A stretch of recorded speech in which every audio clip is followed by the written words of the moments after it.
The home is dead. ನಾ ಇವತ್ ಇಂತ ಮನಿ ನೋಡ್ತ ಅನ್ಕೊಂಡ್ರಿಕಿಲ್ ನೋಡ್ರಿ. ಈ ಮನಿ ಎಲ್ಲೈತೆ ಅಂದ್ರ ರಾಯಬಾಗ್ ತಾಲೂಕ್ ಕಂಕನೋಡಿ ಒಳಗ ಐತ್ ನೋಡ್ರಿ. ಈ ಮನಿ ಬಿದ್ದ 10 ವರ್ಷ ಆತ್ ನೋಡ್ರಿ. ಈ ಮನಿ ಹಿಂಗ್ ಹಾಳ ಆಗ್ಬೇಕಂದ್ರ ದೊಡ್ಡ ರಹಸ್ಯನ ಐತ್ ನೋಡ್ರಿ. ಆ ರಹಸ್ಯ ಏನಂದ್ರ ಈ ಮನಿ ಒಳಗ ಬಾಳ ನೆಗೆಟಿವ್ ಎನರ್ಜಿ ಐತ್ ನೋಡ್ರಿ. ಆ ಮನಿ ಒಳಗ ಏನೈತ್ ಹೇಳಿ ಇವತ್ ನೋಡಿ ಬಿಡ್ತಾನ ನೋಡ್ರಿ. ಒಳಗ್ ಹೋಗಿ ನೋಡ್ಬೇಕಾರ ಆಚೆ ಕಡೆದೆಲ್ಲ ಪೂರ ಬಂದ ಮಾಡ್ಯಾರ ನೋಡ್ರಿ. ಆದ್ರೂ ಇವತ್ ಹೆಂಗಾರ ಮಾಡಿ ಒಳಗ್ ಹೋಗತ್ ನೋಡ್ರಿ. ಈಚೆ ಕಡೆ ಒಂದ್ ಬಾಗ್ಲೈತ್ ನೋಡ್ರಿ, ಅದಕ್ಕೆ ಹಗ್ಗ ಅಟ್ಟ ಕಟ್ ಬಿಟ್ರಿ ನೋಡ್ರಿ. ಅದನ್ನ ಬಿಚ್ ನಾ ಇವತ್ ಒಳಗ್ ಹೋಗ್ಕೊಂಡ್ ನೋಡ್ರಿ.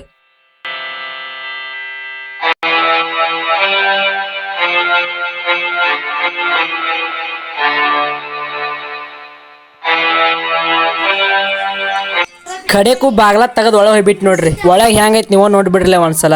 ಒಳಗ್ ಹೋಗ್ಬಿಟ್ಲೇನ ಇದ್ರಿಗೆ ದೇವ್ರ ಫೋಟೋ ಐತ್ ನೋಡ್ರಿ, ನಮಸ್ಕಾರ ಮಾಡಿಬಿಟ್ನಿ. ಈಗ ಸ್ವಲ್ಪ ದೇವ್ರ ಫೋಟೋ ನೋಡೋಣ ಧೈರ್ಯ ಬಂದಂಗಾತ್ ನೋಡ್ರಿ. ಒಳಗೆಲ್ಲ ಫುಲ್ ಧೂಳ್ ಹಿಡಿದ್ ಬಿಟ್ಟಿತ್ ನೋಡ್ರಿ. ಈ ಮನಿ ಬಿಟ್ಟು ಹೋದವ್ರ ಮನ್ಯಾಗಿನ ಸಾಮಾನ್ ಎಲ್ಲ ಇಲ್ಲಿ ಬಿಟ್ಟು ಹೋಗ್ಬಿಟ್ರು ನೋಡ್ರಿ. ಇಷ್ಟೆಲ್ಲ ಸಾಮಾನ್ ಇಲ್ಲಿ ಯಾಕೆ ಬಿಟ್ಟು ಹೋಗಿದ್ರಂದ್ರ ಇವ್ನೆಲ್ಲ ಓದ್ ಮತ್ ಅವ್ರಿರೋ ಮನಿಗ್ ಶನಿ ಅದು ಹತ್ತಿದ ಅಂತ ಹೇಳಿ ಮಾತ್ ಅದಕ್ಕೆ ಇವನ್ನೆಲ್ಲ ಇಲ್ಲಿ ಬಿಟ್ಟು ಹೋಗ್ಬಿಟ್ರು ನೋಡ್ರಿ. ಇಲ್ಲಿರೋ ಸಾಮಾನ್ ಎಲ್ಲ ನೋಡಿ ನಾ ಟೀಸರ್ ತೆಕ್ಕ ಹೋಗ್ಬಿಟ್ಟು ನೋಡ್ರಿ. ಟೀಸರ್ ಒಳಗೆ ಏನೈತಿ ಹೇಳಿ ನೋಡಿಬಿಟ್ಟು ಬರ್ರಿ ಒಂದ್ಸಲ.